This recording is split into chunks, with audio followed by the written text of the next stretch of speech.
Welcome to Next Door Bar and Chef. My name is Lonnie, and I'm searching everywhere to find the best home chefs, home bars, and bottle collections for people just like you. And I'm here with my friend Alex Musser here on the east end of Louisville. How you doing, man? Doing great. Thanks for coming. Good. He's going to showcase his bar, his setup. We're going to go over a few of the bottles that he has here to showcase for us. Take it away, man. Let's get started. Yeah, thanks for coming, and let me show you around the bar. Okay. So I've been moving here, or we moved into this house a little over a year ago. In our old house, I had kind of a smaller, more kind of intimate setup with, hundreds of bottles, and it just seemed a little bit overwhelming at times. Yeah. And so now it's been nice to have a little bit more of an open space. It definitely seems like less bottles, but it also gives me the opportunity to host more people. And I really enjoy having people over for tastings and being able to really share the stories and the stories of the collecting, and then being able to teach people about bourbon. And, for sure. It's sort of part of the hobby. Yeah. Enjoy it. Nice. We got some of my top bottles here that are open right now, and we can open a couple more if we really get into things. Everybody has their way of organizing all their bottles. I kind of have my greatest hits up on the top here. They're all the empties. They each got a story. I've got current open ones that people can drink, stuff that's ready to be opened, birthday bottles for my kids, birthday bourbon, Blanton's Dump Dates, whole bunch of Willet, MGP, Buffalo Trace products. Yeah. So it's sometimes it's just you don't have enough space. I'm looking to do some more shelving, to put some more bottles up. So I feel like it's always a work in progress. Nice. But it's your baby. Yeah. You get to do what you want with it. For sure. So it's been fun. Nice. Well, let's get into what you have up here real quick, and we can take a look at these bottles.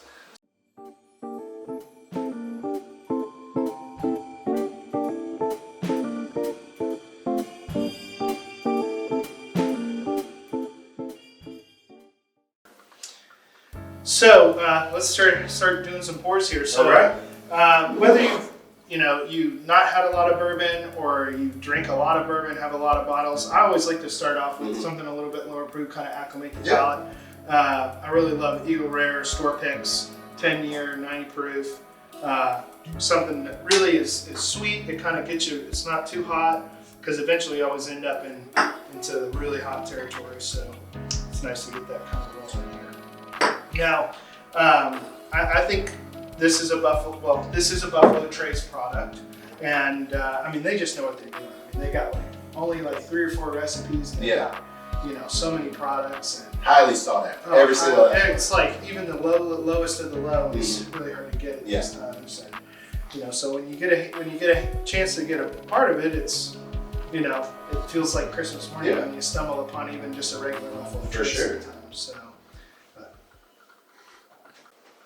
So, we just finished the Eagle Rare. Like I said, if you can get it, it's a nice bottle to have in your bar. People who don't really drink bourbon usually are acclimated to it. The other bottle I use for that 12 or 12. It's super hard to get, but it's such a good bourbon to introduce people into what bourbon. Exactly. Flavor profile, things like that. So to kind of up the proof, so this is a Willet Family Estate 7-year line share from 2020. Excited. 131.6 proof, bottle 41 pound. I didn't even know these existed until I really started getting into bourbon in Kentucky. And you either really like it or you are just like whatever. Yeah, it's very polarizing. You either like it or you don't. It's definitely got a little funk to it. I love it. It's one of my top 1, 2, 3 bottles that I've had. In fact, it's probably one of the best bottles I've ever had. It's a 15-year that I got really lucky being down at the distillery on Derby weekend, and was able to get a couple of 6 years ago. Yeah, it was back in the day. I was like, we were on the tour. Can get that now. We were on the tour, and they were like, "Oh, because you're on the tour, you can purchase this 15-year Willet." Yeah. And I bought one. My wife bought one, and I got somebody on the tour to buy one. And I just found it. So it's really good.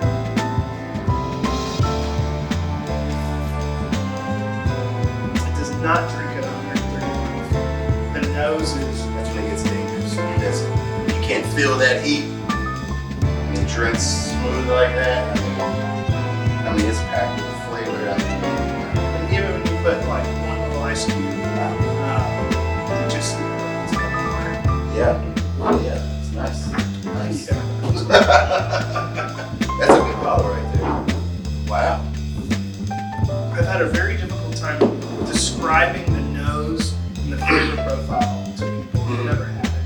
It's, that's just, I feel like I can describe a lot of different stuff, but it's more of like a sweet acetone note and flavor profile. So, stone fruit comes to mind. I was like, you hear all these people talking like, there's stone fruit and leather, and it's just like, nobody's tasted this stuff. Some of those tasting notes are kind of like crazy.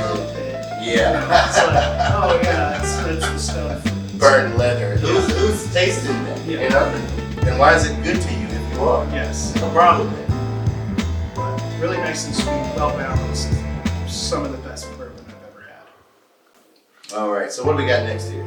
So the next bottle that I really enjoy and that I really enjoy sharing with people is this small batch 12-year Old Carter American whiskey.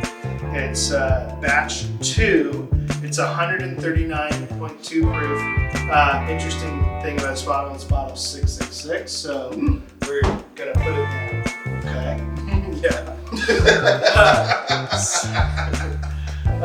But yeah, so this is MGP, Midwestern Grain Products from Lawrenceburg, Indiana. Yeah. You can always tell MGP bottles because on the back they say distilled in Indiana. This is MGP is a cult followed bourbon. Most people have never heard of it. It used to be the Old Sears Distillery a long time ago. They have several different bottle branding, but they don't really have their own brands. They do a lot of contract distilling, and you can go and buy barrels. And so what people are doing is they are starting up these new distilleries, going and buying a bunch of, 6, 7, 8, 12, year bottle barrels and bottling them under, different brands, and then utilizing that hype to go into their, OKI was New Riff was OKI. That's kind of one of the popular ones. Nelson's Greenbrier down in Nashville was Bell Mead, and now Old Carter. They're doing a bunch of stuff. Personally, this American whiskey at this high proof, 139. There's nothing higher on the market that I think tastes as good GP-wise. All the other stuff that you're gonna like to get into this level, you're gonna be paying, secondary prices, and even at like $215 a bottle retail for this, I think it's somewhat of a steal for what you're getting. The taste on those, whatever, what is it, market? Is it? I think so. That's the one thing I don't really get too far the Carters. into the. I think it's market. Yes, the Carters. I apologize, that's the name, but they are doing really good stuff. Phenomenal blends. Those Americans are ridiculous. And what batch is this? This is batch 2, and I've had every batch. I think they're up to about batch 8 or 9 or so. They're coming out with the 13, 14 year. I've had pretty much every batch. They're all really good. Yeah. Everybody has like, oh, I like this batch better. They're all really good. Yeah. And I always joke like the best way to describe a bourbon is if you don't like it, it's okay. It's really good. Yeah. So that's kind of my hierarchy. I think the ones that I've had are batch 7 and batch 8. Both of those to me are phenomenal. The biggest thing is that you can stick your nose into this thing at 139 proof and just inhale, and it just does not kill you. You just get these really nice toasted, like caramel, marshmallowy sweetness. The sugars on it are just crazy for the proof. It's again another high proof that does not drink in that way. And they're hard to come by. Yeah, even on the palate and on your tongue, it does not kill you. You just get that sweetness, and it finishes nice. It's hot, but we've kind of acclimated our palates to the taste of it. And if you start with this, you're gonna be like, oh, this is terrible, but as you acclimate into the tasting and work your way up to this, you really get the balance of sweetness and heat and the finish, which is just really awesome. And I don't think there's really anything out there on the shelf shelves of goodness that you can find that tastes nice. Well, man, thanks for stopping by. I really appreciate it. Thanks for having me. Yeah, I always enjoy having people No, most definitely. over to share these bottles, because that's really what it's about. Is we can have time like this, so we can go through some really nice, cool bottles that for the most part, I just sit and look at until I get to really get to open and share it with people. So thanks for coming. Yeah, thanks for having us. I appreciate it. Lonnie and I, we met through a bourbon club called Dirty City Bashment that we founded. I was through a friend of a friend, and we've obviously been able to make it to this point. We've been so fortunate to be able to do some barrel picks. We've got a Buffalo Trace pick, 1792 full proof, new riff. We've got a Starlight port finished bourbon coming. And I got one more bottle that I want to share with you. Okay. It's a 1990 Old Forester 86 proof Japanese import. This is that dust. This is one of those dusties that we talked about. It was just unreal back then. I don't know what they were doing differently, but I always like to finish the night with something somewhat special, and I really appreciate it. You let me share with me.